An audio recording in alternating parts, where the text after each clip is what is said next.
Magandang umaga po sa ating lahat. Ating buksan ang ating mga Biblia sa Hosea, chapter 10, verse 12. Maghasik kayo sa inyong sarili sa katuwiran.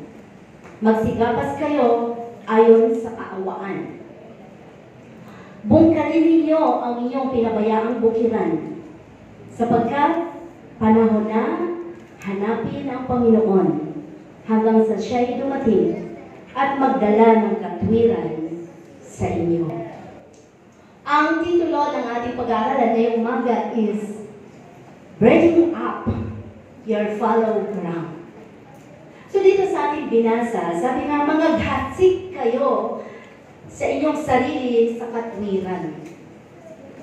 Ang Panginoon ay nag-uutos at nagsasabi sa atin kung paano ang isang kumikilala o naglilingkod sa Panginoon ay lumakad sa katwiran ng ating Diyos na buhay. Sabi nga, ang talatang ito ay isang tawag para sa pagbabago. Sino dito magsasabi na siya ay binago na ng Diyos? Sa paanong paraan? Saang aspeto ng buhay mo, ikaw ay binago ng Diyos? Binago ba ang estado ng buhay mo? Binago ba ang iyong character? Binago ba ang pakikipagkapwa-tao mo? O saang bahagi ng iyong paglilingkod sa buhay spiritual mo? O binago ba ng Panginoon ang antas ng pananampalataya mo? Sa iba't ibang bahagi ng buhay natin, makikita natin na tayo lang ang nakakaalam, no? At masusuri natin ang ating mga sarili kung ano nga ba ang level ng ating mga pananampalataya o pagkilala sa ating Diyos. Sabi nga, ito isang tawag na pagbabago sa ating sarili at sa mga nakapaligid sa atin. Dahil hindi naman tayo pwedeng mabuhay. Sabi, no one is an island. Diba? Walang sino mang mabubuhay mag-isa sa isang isla. Maliban, kasama mo ang Panginoon. So tayo ay tinawag ng Diyos magtanim ng buto ng katwiran. Ano bang ibig sabihin upang makapag-ani tayo ng pag-ibig at pagpapala? Pag sinabi natin katwiran ng Diyos, no? Ito ay isang bagay na kung saan paglakad doon sa kung paano ang Panginoon ay pinababanal ka, kung paano ang Diyos na buhay ay tumatawag sa iyo para ikaw ay magliwanag sa mga nakapaligid mo. Ang paglakad sa katwiran ng Diyos ay isang napakahalaga sa harapan ng ating Panginoon. Kaya nga sinabi dito, magsipaggapas kayo ayon sa kaawaan. Kailan ba natin nararamdaman ang tinatawag na awa? Or kaawaan natin sa kapwa natin? Marami ang nakikita natin sa kapaligiran, di po ba? Na mga walang nakakain, walang bahay, walang pamilya. So nararamdaman ba natin yung awa at habag? Amen. Sabi nga, hindi mo mararamdaman ang kanilang mga sitwasyon hanggat hindi ka nakaranas ng ganong bagay sa buhay mo. Pwede magsasabi ko na awa ko sa'yo, bigyan kita ng 100. Pero yung awa na damang-dama mo ang kanyang nararamdaman, hindi mo mararamdaman dahil wala ka sa sitwasyon na yun. Unless naranasan mo. Ito ang nais ng Panginoon sa atin, na matuto tayo magkaroon ng kaawaan sa ating kapwa. Kahabagan. Kapag marunong ka maawa, kapag marunong ka mahabag sa kapwa mo, katumbas doon ay marunong ka magpatawad. Kasi hindi ka makakapagpatawad kung hindi ka nahahabag sa iyong kapwa. Ayon pa dito is, sabi, bungkalin ninyo ang inyong pinabayaang bukiran. Saan bahagi ba ng puso mo ang marami ng tinatawag na damo o damuhan? No? At ang sabi nga, sapagkat panahon na hanapin ang Panginoon hanggang sa siya'y dumating at magdala ng katwiran sa atin. Pagdating ng Panginoon, hindi na siya isang kaibigan. Hindi na siya isang tagapagtanggol sa atin. Kundi ang sabi nito, siya'y magdadala ng katwiran. Siya'y isa ng hukom. Sa ngayon, siya'y ating kaibigan. Sa ngayon, siya'y ating tagapagtanggol. Habang tayo'y nabubuhay sa biyaya ng Diyos. Subalit darating ang oras at panahon na wala ng panahon para tayo ay makabawi sa Panginoon. At pag siya'y dumating, siya'y isa ng hukom. Baka mahuli na ang oras sa ating buhay. So, ang sabi dito, pungkarin ang mga matitigas na mga puso at hanapin siya na may pananabik at pag-asa. Paano ba natin masasabing matigas ang puso ng isang Kristiyano? Huwag na tayong lumabas kasi dito tayo mga Kristiyano. Yung matigas na puso na meron ka, kapatid. Yung ang paninindigan mo, umantay man ang aking mga paa, hindi ko siya mapapatawad. Isang matigas na puso.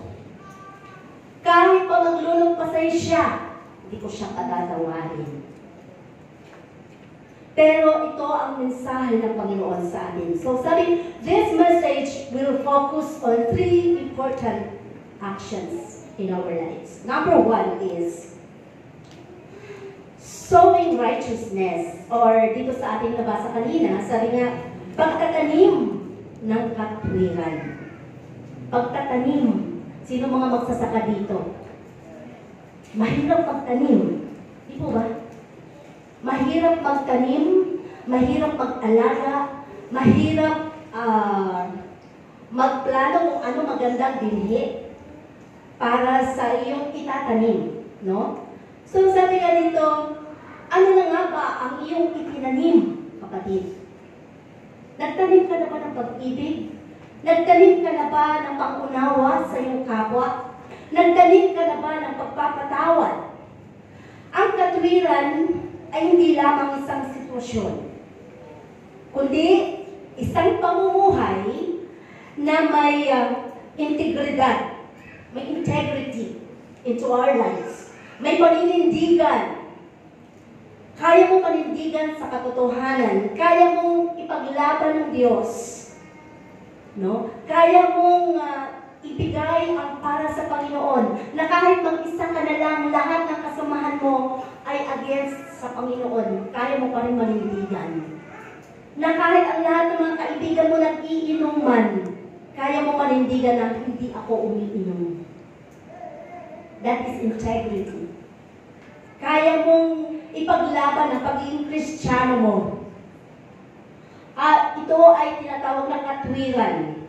At sa atin ito ay namumuhay na may integridad, paggawa ng tama ayon sa salita ng Diyos.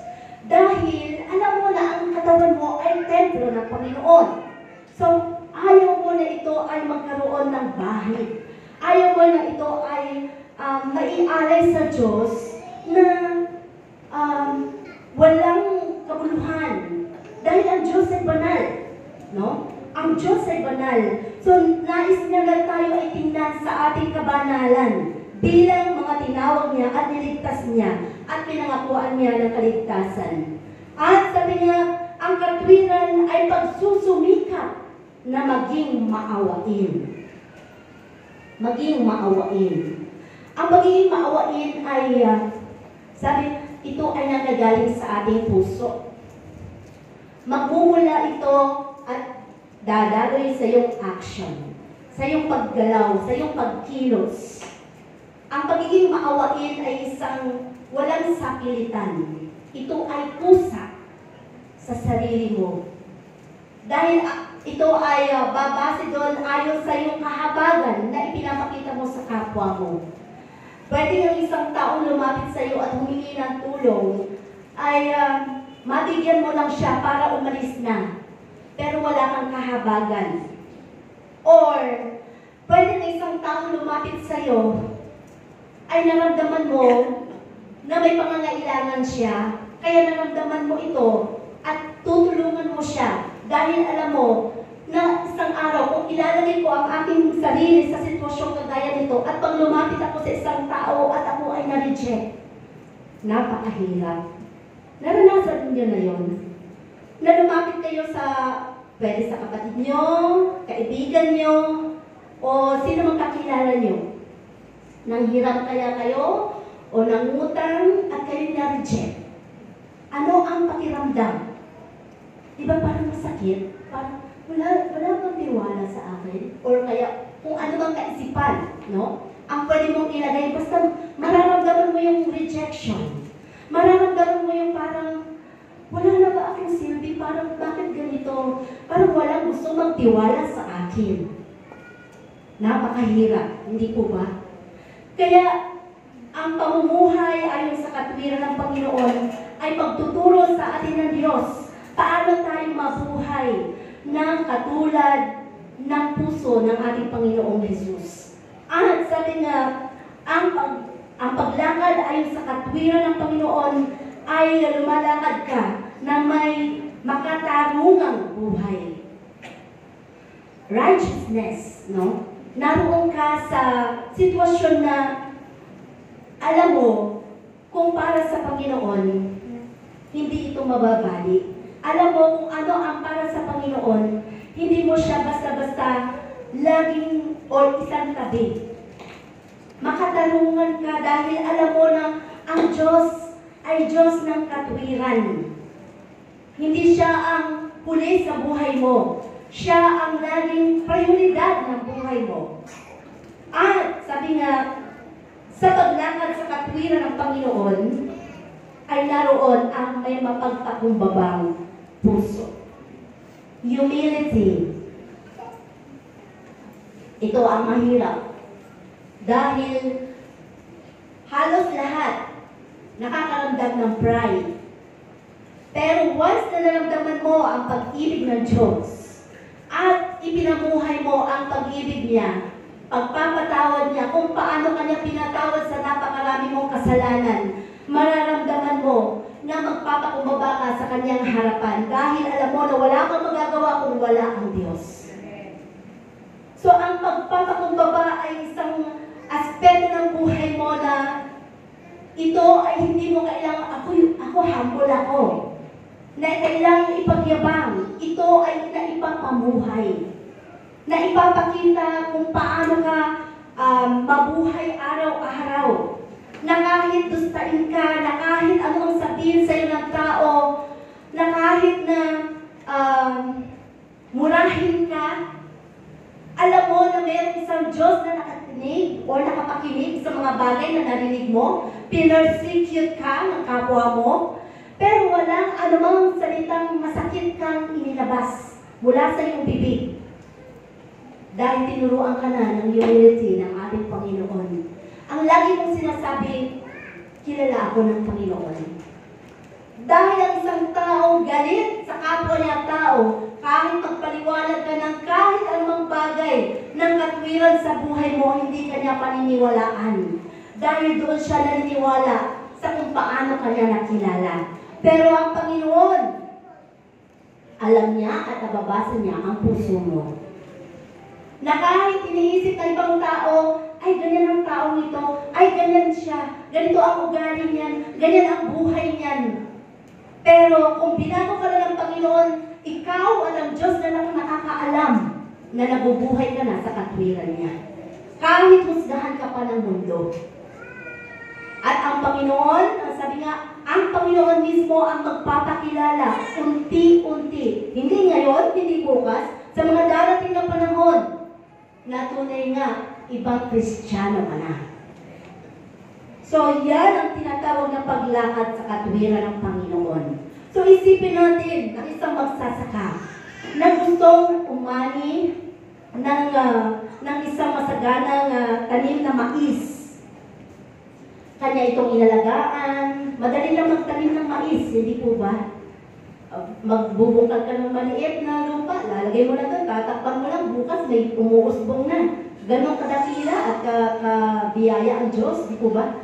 So, pag gusto niya tanim ng mais, ito ay kanyang inalagaan, diniligan, no? At nag-antay siya hanggang sa mag-ani. At isang magsasaka din naman na nagtanim ng damo, pero gusto niyang umani rin ng mais. Di ba katawa-tawa?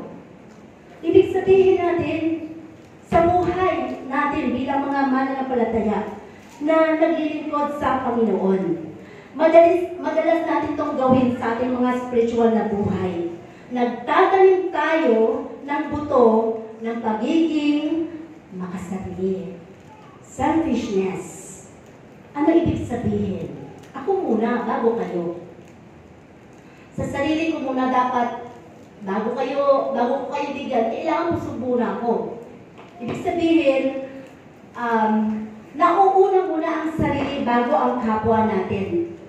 Hindi masama na unahin ang sarili, pero kailangan maramdaman mo ang pagmamahal mo sa kapwa mo. Na hindi ikaw take lang na take, no? Hingi lang ng hingi. Or kapag merong pagkain, gusto mo, ikaw lang ang makauna ng lahat ng napakaraming mga masasarap na pagkain. Hindi mo na iniisip na marami pang nakapila, basta ikaw alam mo busog ka. Basta alam mo, lahat nakuha mo na yung masasarap. Hindi mo na iniisip lahat na gusto rin makakain ng balat ng lechon, pero ikaw kinuha mo lahat ng balat ng lechon.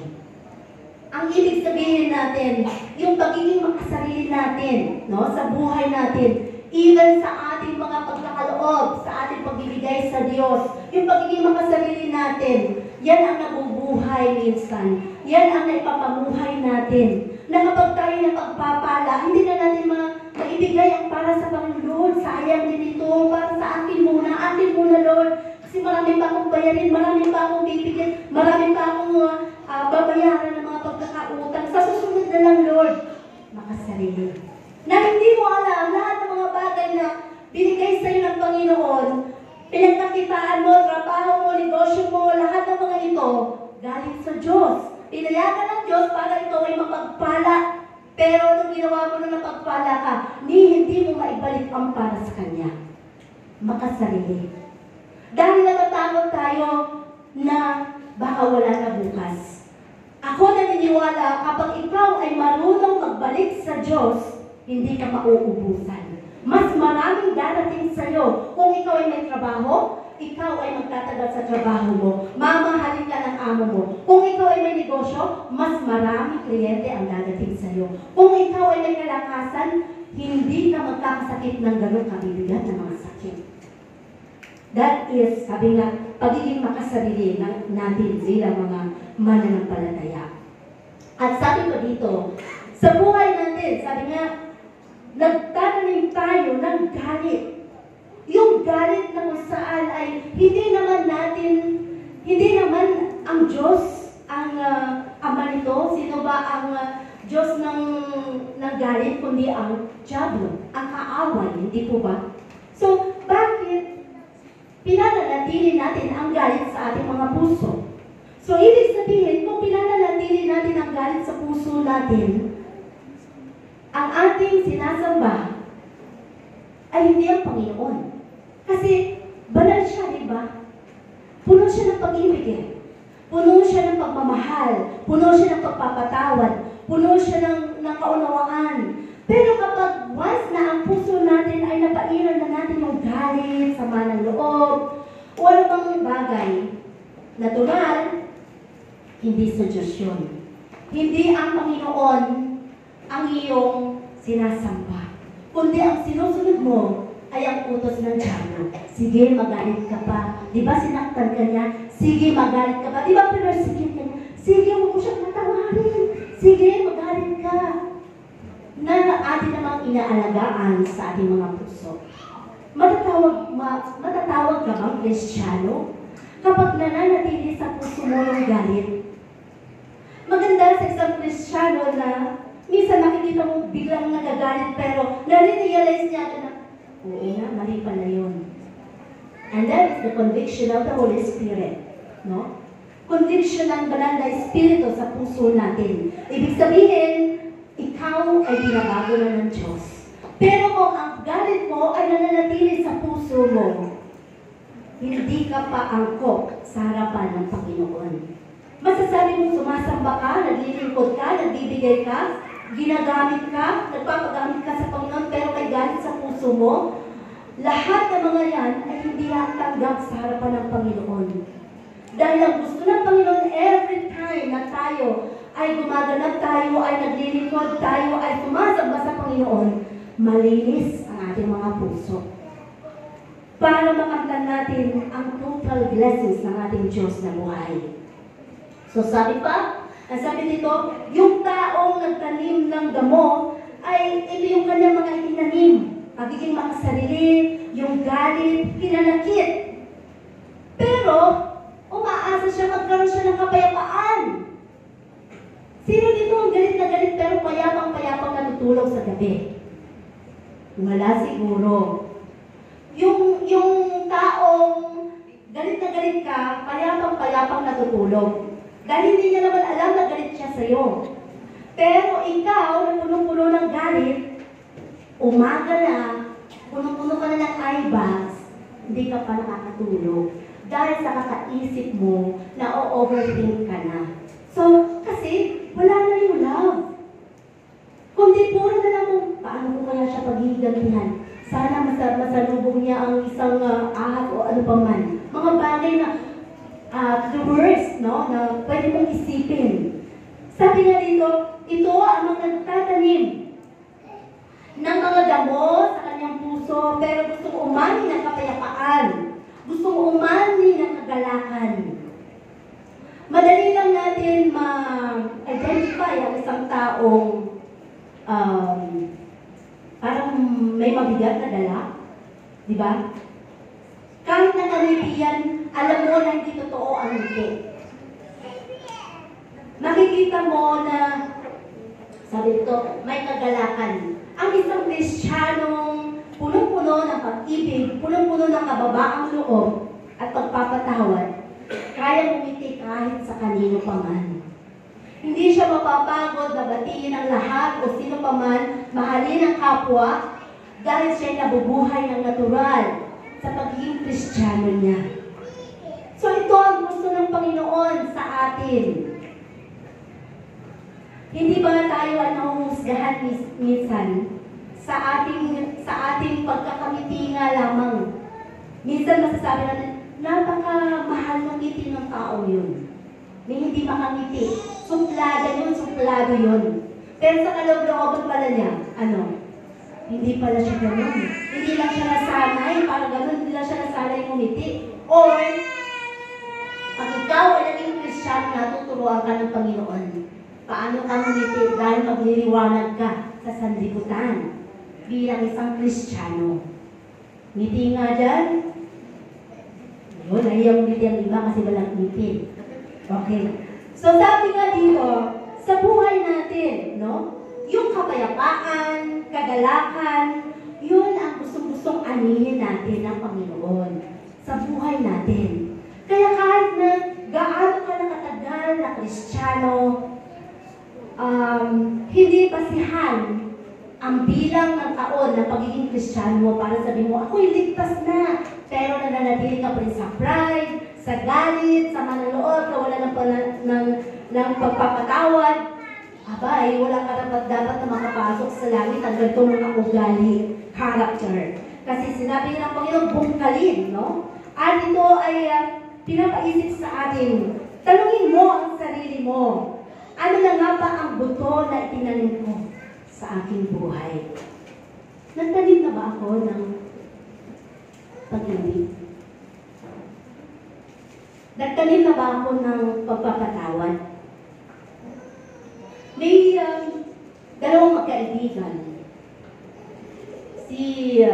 Pangalanan natin, si Mario at si Lando.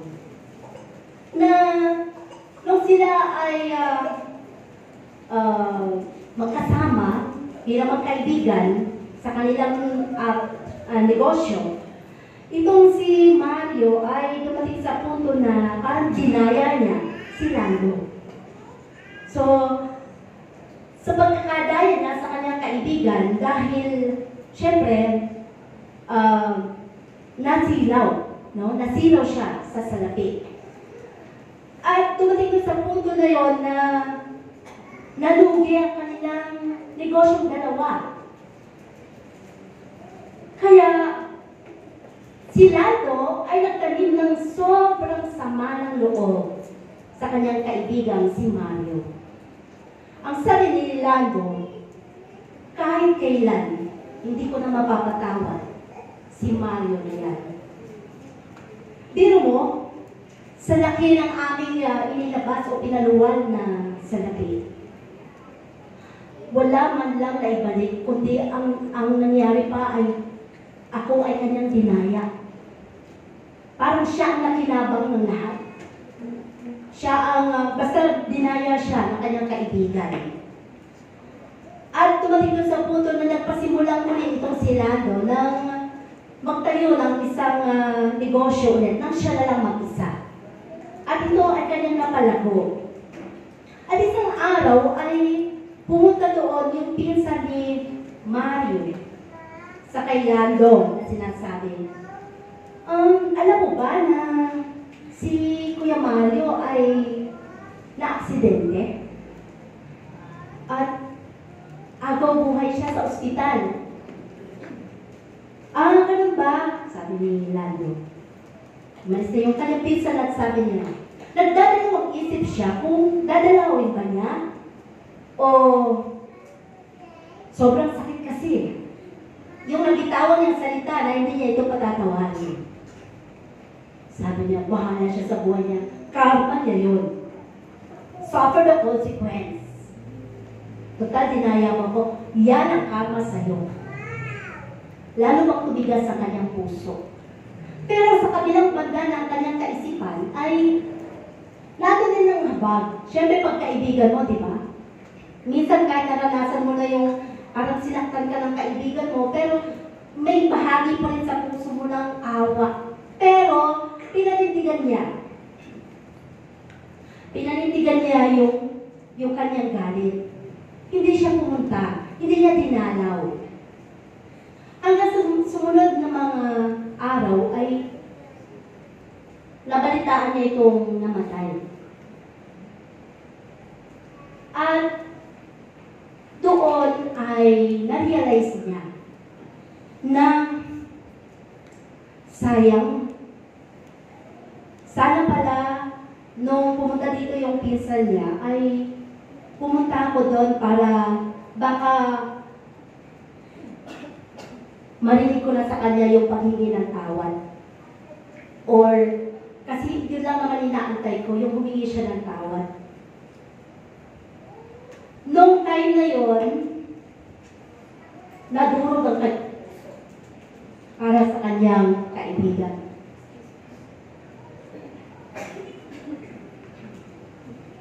Nadurog ang kanyang puso para sa kanyang kaibigan. Kasabay, nanalibing ang kanyang habag doon sa pagkamatay ng kanyang kaibigan. At nang siya'y pumunta sa burol ng kanyang kaibigan, ay pumunta at tinignan niya yung burol ng kanyang kaibigan. Siya ay tumulo ang kanyang luha. Lumapit yung ina ni Lumapit yung ina ni Mario sa kanya. At ang sabi ng ina, alam mo ba anak, nitong mga huling araw,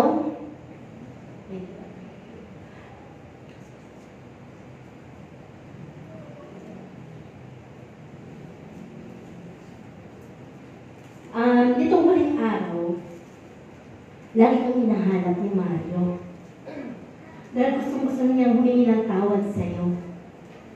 Araw-araw, tumitingin siya sa pintuan ng ospital. Kaya nga niya pinapunta yung pinsan niya. Pero hindi ka dumating.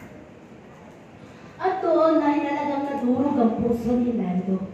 Na sinasabi niya, sayang, kung ako sana ay pumunta pala ng mas maaga at natanggap ko yung kapatawaran at napatawad ko yung kaibigan ko, ngayon wala na. So ganun sa buhay natin minsan. Huwag nating hayaan na maging huli ang lahat sa ating mga buhay. Ano man ang mga karanasan ng buhay natin, dinulot na masasakit sa ating buhay, matutunan natin patawarin. Kahit na hindi man sila humingi ng tawad sa atin, ihingi mo ng kapatawaran sa Diyos. Dahil ang Panginoon ay masagana ang biyaya niyang magpatawad. So ask yourself sa ganitong bagay, ano na bang tinanim mo sa iyong buhay? So huwag tayong umasa na makaani ng mabuti kung hindi tayo nagtatanim ng tamang buto. Kung maling buto ang tinanim mo, hindi ka aani ng tamang buto. So lumakad po tayo sa katwiran ng ating Diyos. Ang panawagan ng Panginoon lagi sa atin is, siya ang maging padron natin at siya ang susundan natin. Number two important action is reaping steadfast love. Diba? Ano sabi dito? Ang pag-ani ng wagas na pag-ibig. Reaping steadfast love. Ito ang matapat na tugon ng Diyos. Kung ikaw ay nagtanim ng katwiran, ikaw ay aani ng pag-ibig. Ikaw ay aani ng kapayapaan. Ikaw ay aani ng magandang buhay, no? Ng kasaganaan, ng lahat ng pwede mong i-expect mula sa Diyos. Dahil katugunan ng Diyos yun. Dahil yun ang tamang buto. Ang pag-ibig ng Diyos ay tapat at hindi nagbabago. Naranasan niyo na bang nagbago ang Panginoon sa inyo? Kung iniisip niyo minsan, pag dumadating yung mga dilubyo, dumadating yung mga mabibigat na mga pagsubok, ay nawala ang Diyos? No. Nandiyan lang po siya. Nakamasid lang po siya sa atin. At tinitingnan niya kung paano tayo magre-react sa every situation na meron tayo. Tatawagin mo ba siya? O tatawagin mo ang kamag-anak mo o ang mga mahal mo sa buhay o sino pa man para humingi ng tulong? Sino bang inuuna mong tawagan? Yun ang laging tinitingnan ng Diyos sa atin. Never siyang nang iwan sa ating mga buhay, kahit sa pinakamabigat na bahagi ng ating sitwasyon. Ang Panginoon kailanman, siya ay nananatiling tapat sa atin. Kapag tayo nabubuhay sa katwiran, tayo ay nasa posisyon upang maranasan ang kanyang pag-ibig, biyaya, at pagpapala. Totoo yun, no? Na kapag tayo ay nabubuhay sa katwiran ng Diyos, dito mong masusubukan yung sinasabi ng Panginoon na walang mahirap hingin sa Diyos. Hindi mo pa hinihingi, ito na yung katugunan. Kasi alam ng Diyos na malakad ka sa katwiran niya. Dinidesire pa lang ng puso mo na kumain ng lechon, isang araw may kumakatok na sa'yo at nagdadala ng lechon, punong-puno ng balat. Dahil alam ng Diyos na kinaluluguran ka niya. May ginamit na tao para mag-bless ka. Ganun ang Panginoon. Kaya nga sabi sa Biblia, di ba? Kapag ikaw ay tumulong sa kapwa mo, isipin mo na mayroong utang ang Diyos sa iyo. Alam ng Panginoon kung paano ito susuklian sa buhay mo. No? Eh kung minsan, kapag may mga nanghihingi, di ba? Lagi natin ito naririnig, yung mga bata. Uy, alis lang kayo dito. Nasaan ba ang mga tatay nyo? Nasaan ba ang mga nanay nyo? Mga sindikato kayo. Ginaganon pa natin yung mga bata. Ano bang mga alam ng mga bata na yun? Di ba? Pwede inuutusan na din sila lang mga kanilang mga magulang. Kasi dyan minsan sa plaza, nakikita din namin. Doon sa may labas, sa kainan doon, di ba maraming mga bata pumupunta doon. Hingi ng ganito. Nung pumasok na kami doon sa may loob, di ba may mga kahoy doon, tapos may mga upuan doon. So nakikita namin, itong mga bata na nangingi sa amin, pumunta doon sa magulang nila at nagbibigay ng pera. O magkano ba ngayon nilano mo? So ibig sabihin lang natin, pag sa kaibuturan ng puso natin, iisipin na lamang natin, hindi naman manghihingi yan kung meron sila. Siyempre nga lang naman, lalo na yung mga bata, no? Huwag na natin husgahan, huwag na natin silang pagalitan. Kasi kung ayaw tumulong, huwag ka na magsalita. Pwede mo naman sabihin, ay, pasensya na. wala akong dalang pera, wala akong barya. Paano pag sinabi, kahit buo po, di ba mahirap din? Kaya huwag mo na sabihin wala kang barya. Okay, dito sa buhay natin, sa ating mga paglilingkod, hinahanap ng Panginoon, no? Hinahanap ng Diyos ang katwiran niya sa buhay. Tayo ay nasa posisyon, no? Para maranasan natin yung love ng Diyos. Kasi napakalawak ang scope ng tinatawag nating love. Pag sinabi natin pag-ibig, to the point na kahit hindi mo na kayang intindihin ang kapwa mo, kahit na hindi mo na siya kayang unawain, ito pa rin yung sasabihin mo, mahal ko kasi siya eh. Dito kasi umiikot ang mundo ko eh. Sa kanya kasi umiikot ang mundo ko. Parang gano'n. Love, no? Yung pagmamahal. Ang Panginoon, gano'n siya ka-eager na ibigay ang love sa atin. At sabi nga, kagaya ng alpughang anak.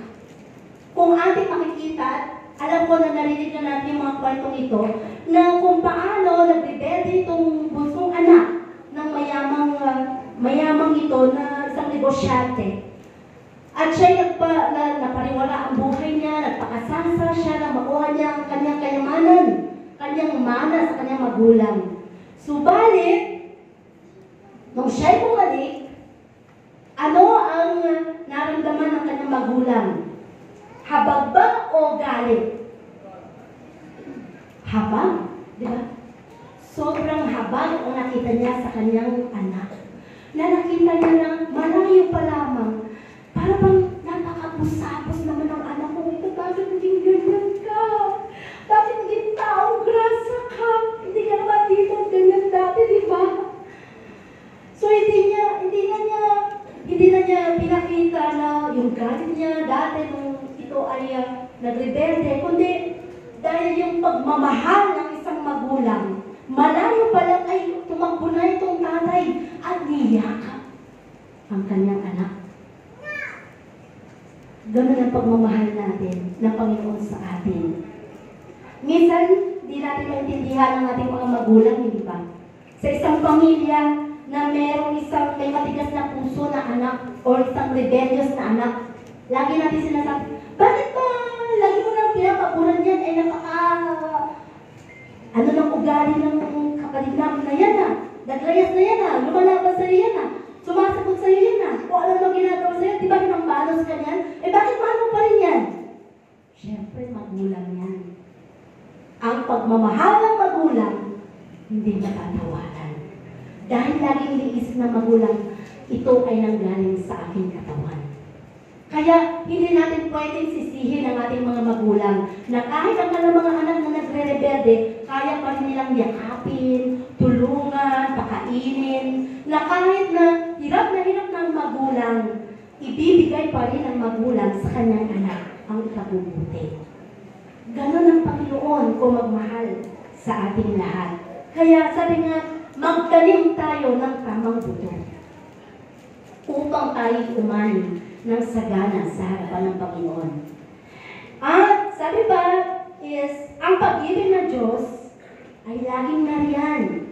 Kailanman, lagi itong nakalagay sa Bible natin o nababasa natin na kailanman hindi tayo niya iniwan, ni pinabayaan man. Dahil pangako ng Diyos at nag-aantay siya sa iyong pagbabalik. Laging handang tanggapin ka. Minsan iniisip natin na ay, hindi naman ako lumalayo sa Diyos eh. Okay naman ako. Ayos lang ako. Okay lang ako. Hindi ako lumalayo. Nananalangin nga ako. Nagbabasa ako ng Biblia eh. Ayos nga lang ako eh. Ganun minsan tayo. Ganun natin dinidepensahan ang ating mga sarili. Pero, alam mo sa sarili mo kung may pagkukulang ka sa Diyos. Alam mo sa sarili mo kung hindi ka kinaluluguran ng Panginoon. Alam mo at nararamdaman mo kung malayo ang Diyos sa iyo dahil alam mo na ikaw hindi lumalakad sa katwiran ng Diyos. Kaya sabi ng Panginoon, come home, anak. Balik ka. Ito lang ako.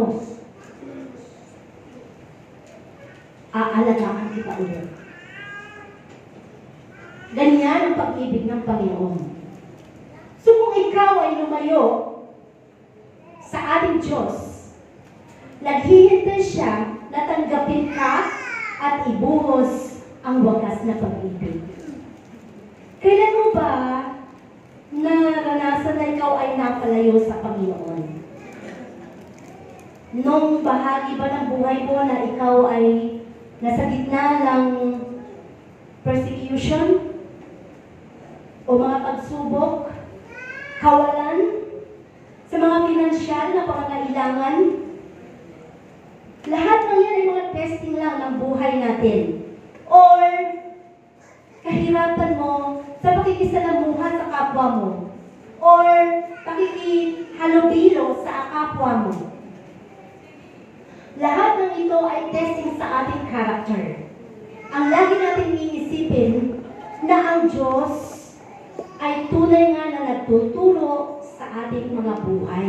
So hindi natin pwedeng sabihin, lagi natin narinig ito, hindi natin pwedeng sabihin na, ay yung asawa ko, dapat nagbabago na yung asawa ko na yan eh. Baka sa'yo ang may mali. O baka sa akin ang may mali. Dapat mauna muna ako magbago. Baka ikaw napakadiwara mo, baka ikaw pagdating pa lang ng asawa mo may radyo na agad sa harapan ng pintuan, kaya ayaw na umuwi ng asawa mo. Or may nakaambang na agad na, akin na yung sweldo mo. Kaya ayaw na tuloy umuwi ng asawa mo. Kaya sasabihin mo sa asawa, dapat nagbabago yung asawa ko eh. Napakasutil niya, napakaganito yan. Paano ikaw nagtuturo sa kanya? Maging ganon. Sa'yo muna bilang Kristiyano, magbago ka. Maging mahinahon ka.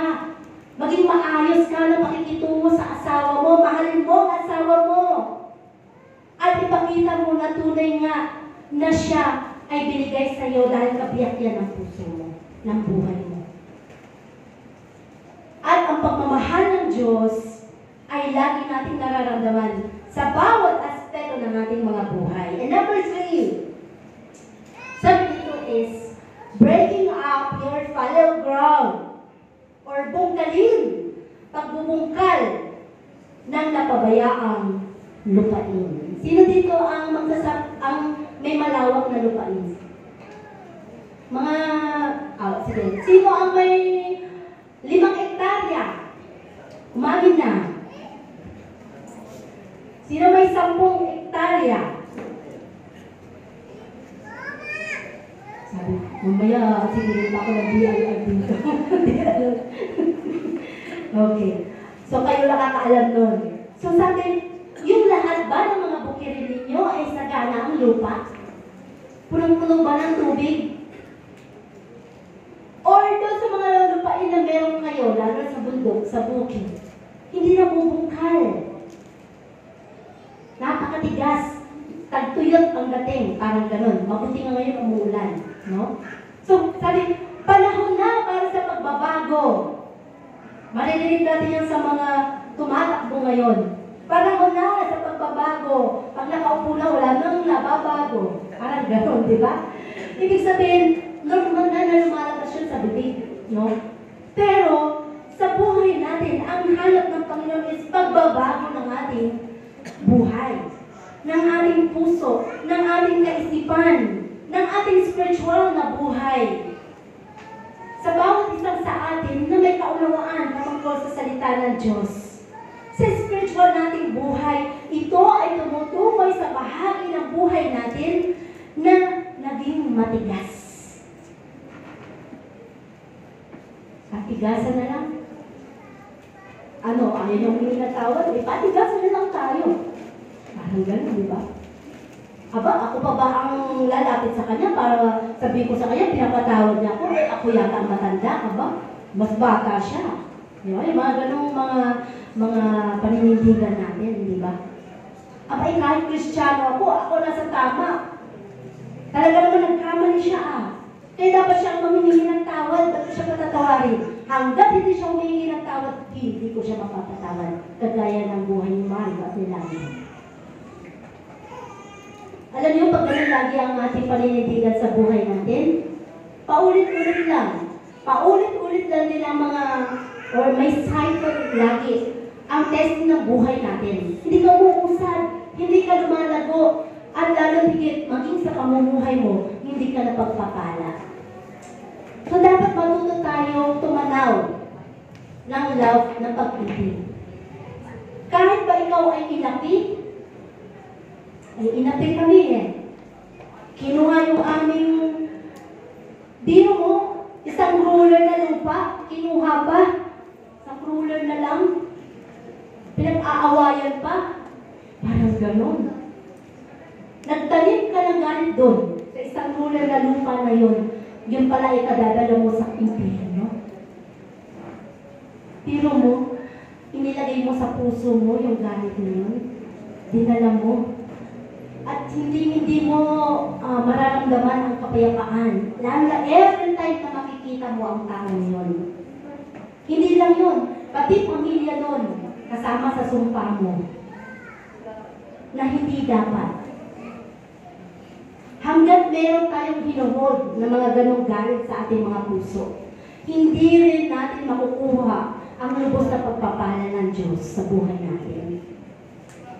Lagi natin tandaan yan, no? Tumutukoy ito sa ating spiritual na buhay, sa pagiging matigas o napabayaan na puso natin bilang naglilingkod sa Panginoon at nakakakilala sa Diyos. So tinatawag tayo na bungkalin upang muli itong magamit ng Diyos.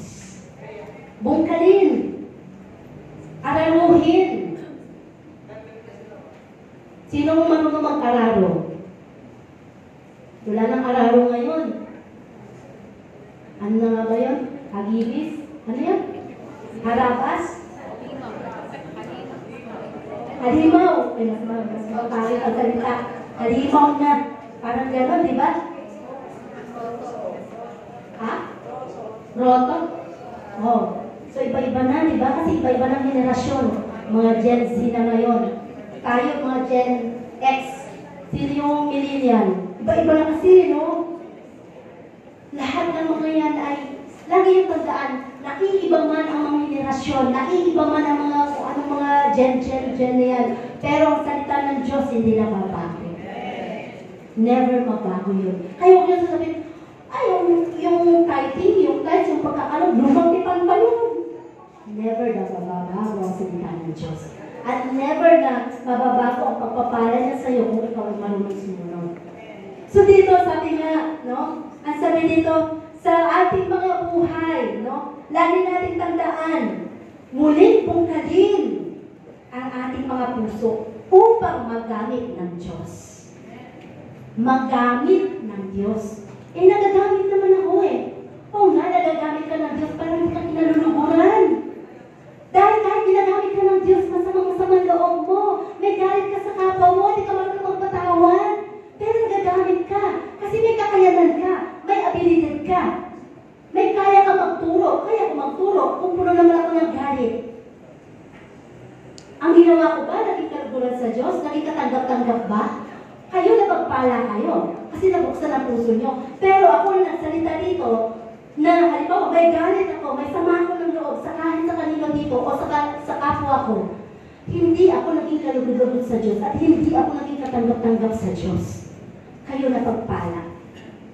Ako pa rin ang mananagot sa harapan ng Panginoon. So lahat ng bagay sa ginagawa natin sa Panginoon, ang gusto ng Panginoon, maramdaman niya na tunay nga kung ikaw ay naglilingkod sa Panginoon, maramdaman niya na ikaw ay nababago, nahuhubog, at marunong magpatawad sa kapwa. At sabi nga, isipin natin ang isang bukirin na hindi naalagaan ng ilang taon. Yung mga bukirin na masyadong madawad, di ba? Wala masyadong dawag dito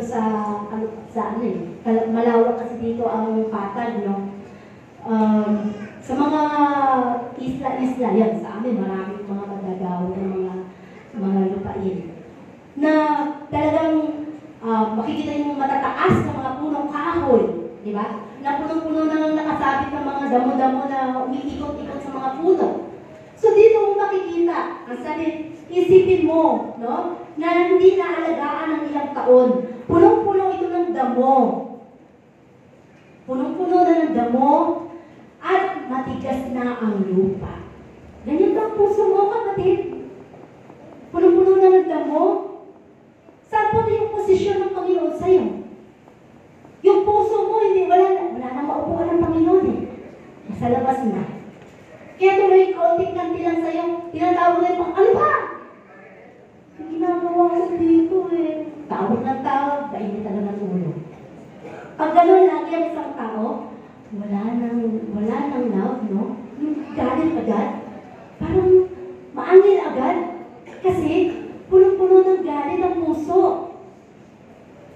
Uy, pinapupunta. Dalaw, pumunta daw. Ganun agad. Para lang, hindi pa nga nagpapaliwanag eh. May rason na agad ng galit. Diba? Yung mahal mo sa buhay, kapag umuwi, na tinatanong mo pa lang, tapos magagalit agad sa'yo, tinatanong mo pa lang, hindi ka na makapagtatanong ulit. Ano gagawin? Titipi ka na lang, kasi nagalit na agad. Kaya, yun ang kanilang pandepensa, para hindi ka na magtanong, kasi guilty sila. Pero kung, ay hindi po, nagputanong ko kami doon. Parang, ay pagdating ng anak eh, oh, kaghapon ka na. Ano bang ginawa ninyo? Eh, alam mo naman nag-aaral ako di ba? Nagganto nga kami, nagganyan kami Tapos ngayon, tanong ka na tanong. Ginagalang ko yung magulang. Ibig sabihin, guilty. Bakit kailangan mo magalit kung hindi naman totoo na kung ano yung mga inisip ng magulang sa iyo? Yun ang ibig sabihin natin. No? Yung puso natin kasi, pag mabilis mag-react sa bawat sitwasyon, hindi naman galit yung kapwa mo, pero ikaw galit na galit. Ikaw laging may pang-depensa. Ikaw lagi ay, yung lalabas agad sa bibig mo ay naandun agad yung taas ng boses mo. Kasi sabi dito, merong bahagi ng puso mo na madamo, na puno-puno ng dawag, na hindi nabubungkal, na inaalagaan mo. Kaya, mananatili yan hanggang hindi mo isinusuko sa Diyos. Mananatili yan.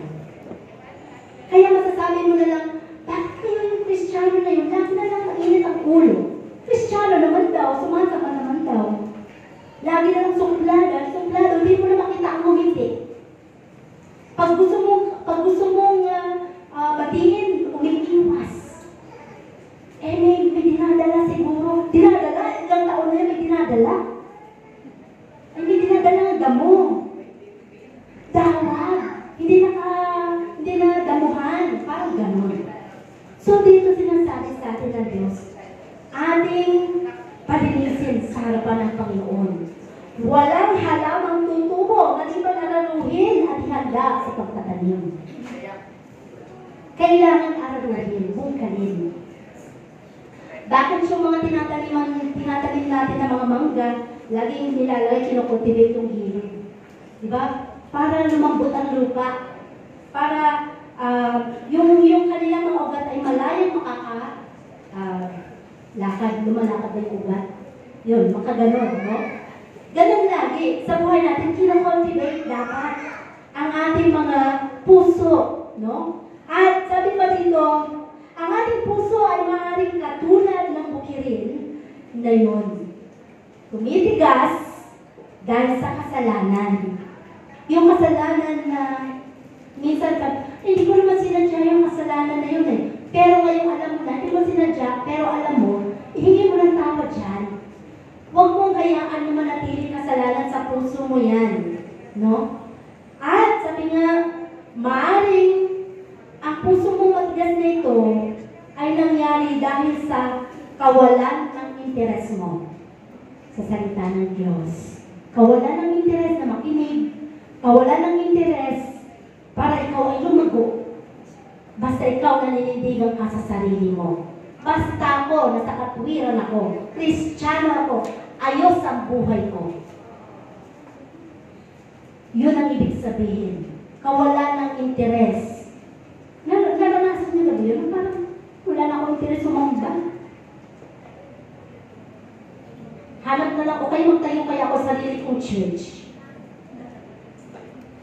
Ako na gagawa lahat para perfect. Parang ganon. Pero walang ganon, walang perfect na church. Walang perfectong pastor, walang perfecto lahat. Lahat tayo pinapabanal pa ng Panginoon. Lahat tayo humaharap sa Diyos para maging karapat-dapat sa Kanyang harapan. No? Sabi dito, ang matigas na puso ay maaaring katulad ng bukiring ito na puno ng kasalanan, kawalan ng interes, o pagwawalang bahala. O tinatawagan natin yung mga may mga pangangailangan. Taas ang mga kamay. Pangangailangan, malaman pa nila yung pangangailangan ko. Sa halip na mapagpala ka ng Diyos, makalaya ka, sa katigas ng puso mo, hindi ka tuloy na pagpala ng araw na ito. Sa bawat instruction ng Panginoon, tinitingnan niya kung sino yung pusong marunong sumunod. Lahat ng bagay ay nakamasid ang Panginoon sa atin.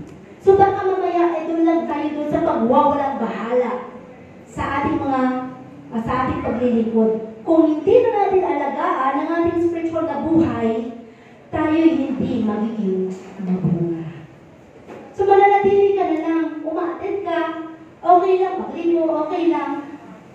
Okay lang din ang umabsent, okay lang. Wala sa'yo. Walang epekto sa'yo. Pero ang isang mananampalataya na nagsusumikap makarating sa langit na bayan, talagang determinado siya.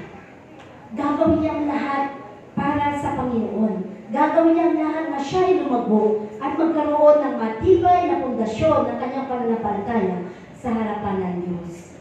Ngayon, kapatid, anong bahagi ng iyong buhay ang iyong napabayaan na? Saan bahagi na ba? Parte ng buhay mo na medyo napabayaan mo na. Napabayaan mo na ba ang pagbabasa ng Biblia? Ang parte na nga ba ng Biblia yung dati, alam mo yung mga verses eh. Paano hindi mo lagi kinoconfess everyday? Kaya nakalimutan mo na.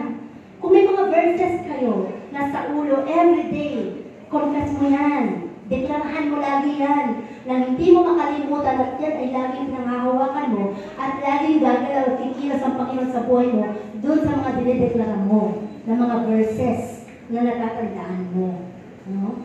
So sabi dito, ano ba ang bahagi ng buhay mo ang napabayaan mo na? Meron bang bahagi ng iyong puso na isinara mo na sa Diyos?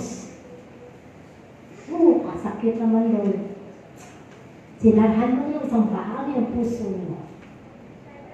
Baka magbarayan. Napakahirap magpa-bypass. Napakamahal po. Dahil sa stress. Dahil sa mga anxiety na naranasan, kakaisip mo, ka-overthink mo. Sa kapwa mo, sa galit mo. Binarahan tuloy. Hinayaan na pang mabara yung puso mo. Yung daluyan ng ugat mo papunta sa puso mo. Ayun, nilalala si Mario. Yun ang ibig sabihin minsan. No? Lagi natin tandaan, anumang bagay na nakakag-overthink tayo or na-stress tayo, bukas makalawatin na yung sarili mo, may sakit kayo. Kasi humihina ang ating mga immune system. Totoo yun. Kaya iwasan niyo yung mga magalit, sumama ang loob, mga bagay na para bang ikakahina ng immune system niyo. Lagi ipagpasa Diyos na lang lahat. Lord, ikaw nakakaalam, mas kilala mo ako, Panginoon. Gusto ko lang mabuhay ng may kapayapaan, Lord. Gusto ko lang masaya lagi ang buhay namin, pamilya namin. Gusto ko na ganito lang kami masaya, puno ng kagalakan, na kinaluluguran mo, Panginoon. So sabi nga dito, nasara mo, anong bahagi ng puso mo o bahagi ng buhay mo na isinara mo na sa harapan ng Panginoon o sa Diyos. Marahil ay napabayaan mo na ang panalangin. Sino ba dito hindi na nanalangin? Meron pa ba? Meron bang nakakalimot ng manalangin? Wala, Jesus Mariosep na lang, sabi ng ganun. Amen na lang, pagdating sa bahay, pagpagod na pagod. Bukas na lang, Lord, pagkagising kung hindi ka nagising. Pag-gising mo, nasa impyerno ka na pala. Nilitin mo na masabi, Lord, salamat sa maghapon ito. Thank you, Lord. Kung ikaw naman muna ng tawad ako, pamatulog. Mamaya may nagawa kang kasalanan ng araw na yon. At hindi mo na hingin ng tawad at ikaw ibinangungot at hindi ka na nagising. Nasa impyerno ka na. So sabi niya, baka napabayaan mo na yung mga panalangin. Di ba pag galit tayo, ayaw natin manalangin? Pag masama ang loob natin, ayaw natin manalangin. Kasi yan ang utos ng kaaway. Ba't ka manalangin? Di ba galit ka? Ba't ka manalangin? Ba't ka tatawag sa Diyos? Di ba masama ang loob mo? Huwag ka manalangin. Ba't mo ipapanalangin? Ba't ka manalangin? Ganon. Right? Di ba? Normal yun. Na iuutos ng kaaway sa atin. Or napabayaan mo na ang pagsamba. Hindi naman, Lord. Nagpapahinga lang ako. Ang sabi ng Panginoon, ipahinga ang ikapitong araw. Kaya nga, Lord, nagpapahinga lang ako. Ang sabi ng Panginoon, sa kanyang templo. Eh, Lord, pwede namang templo ang bahay. Makikinig na lang ako. Ang sabi ng Panginoon, nang may pagkakatipon. Para maramdaman mo ang presensya ng Panginoon na nagkakaisa na sumasamba sa Diyos. Huwag na huwag nating pabayaan ang pagsamba. Napakahalaga. Mula pa sa lumang tipan, utos na ng Panginoon. Ang siya'y sambahin. Kaya nga nilikha tayo para may sumamba sa Diyos. Kaya nga sabi ng Panginoon, kung ayaw yung sumamba, ang mga puno, ang mga dahon, ang mga bato, ang siyang sasamba sa akin. Kaya pala may mga kulog, kaya pala may mga kidlat, kaya pala may mga lindol, naglilindulan. Kasi doon pala sa mga lugar yun, marami nang hindi sumasamba. Kaya pala may mga malakas na mga hangin. Kaya mga bagay pala na yan para paalala ng Diyos. Marami na nakakalimot. Nakakalungkot, di ba? Kaya kung ikaw mananampalataya, hindi ka nakakalimot sa pagsamba sa Panginoon. Sigurado ako, isa ka sa isasamba ng Panginoon, dumating man ang dilubyo sa buhay mo, sa buhay natin. Sa kapaligiran mo, bumabaha na, pero makita mo ang bahan mo, salamat sa Diyos, ba't dito tuyong-tuyo? Himala ng Diyos, kaya gawin sa buhay mo. Dahil kailanman, hindi mo siya naging second priority, kundi unang sa prioridad ng buhay mo. Marunong kang sumamba.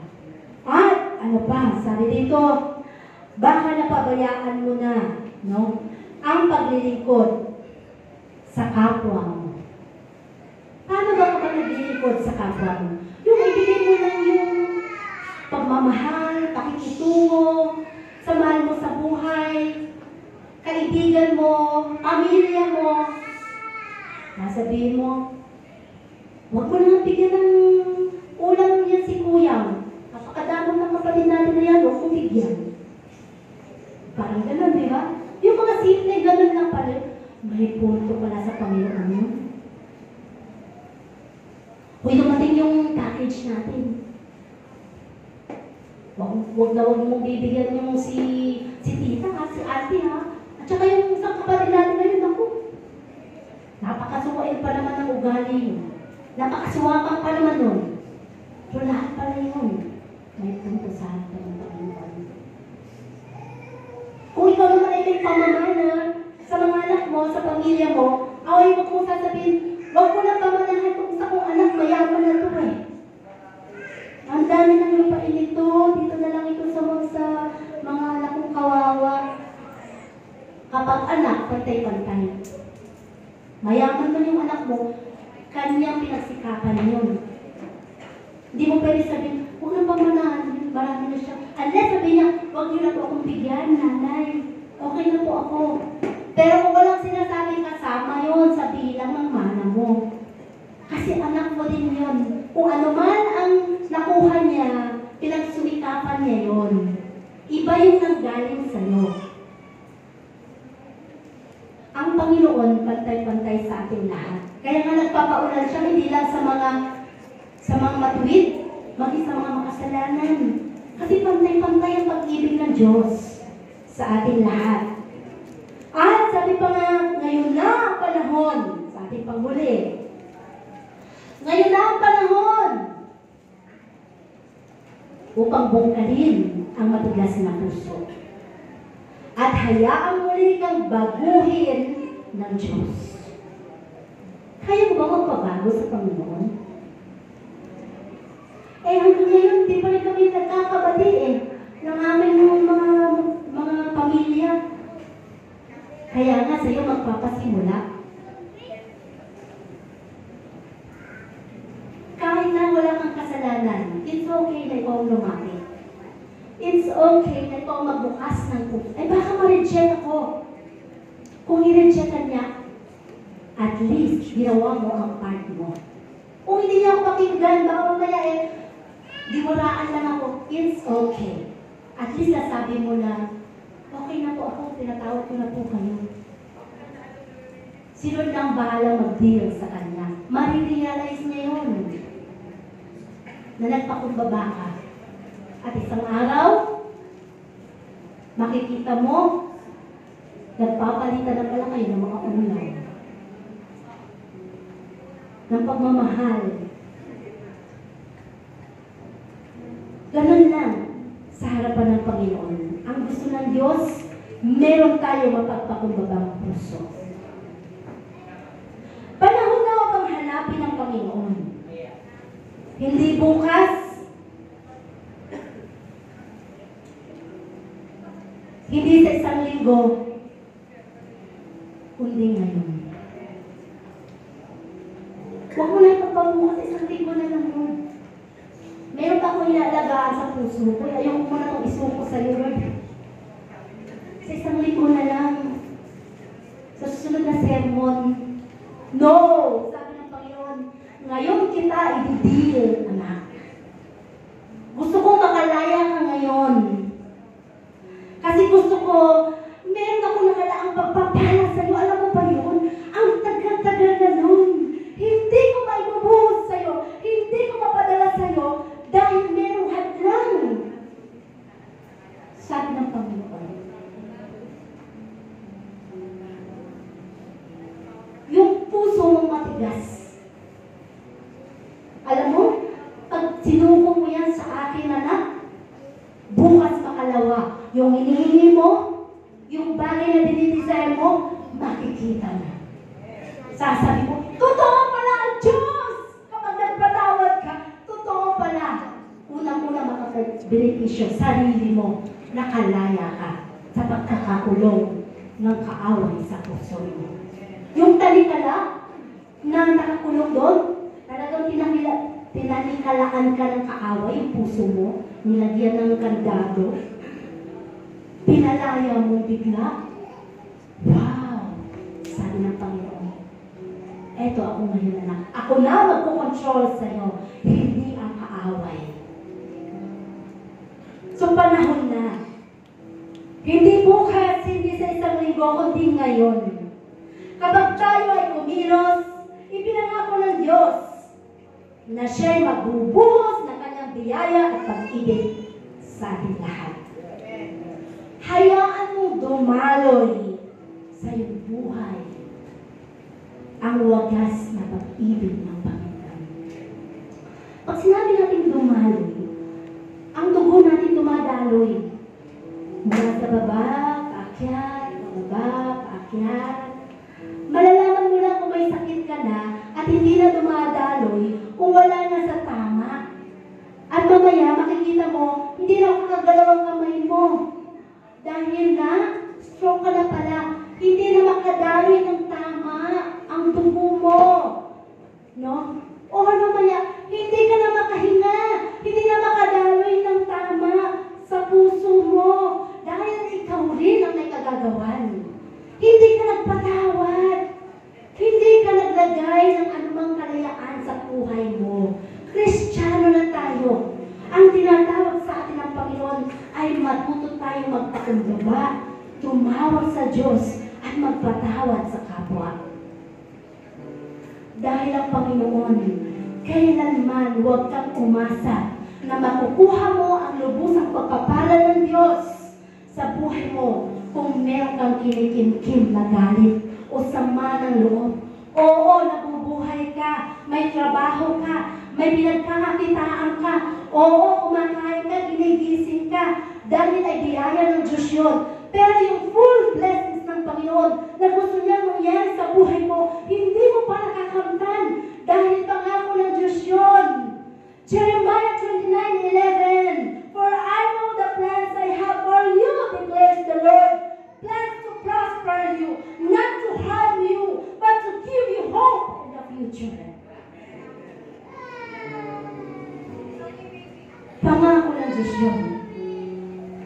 Nasa kalagitnaan, wala na tayo sa kalagitnaan ng mundo natin na tinatakbo. Halos nasa panghuling takbo na tayo ng mundo. Huwag natin sayangin ang ating buhay. Ibigay natin ang para sa Diyos. Makarating man lang tayo sa langit na buhay natin.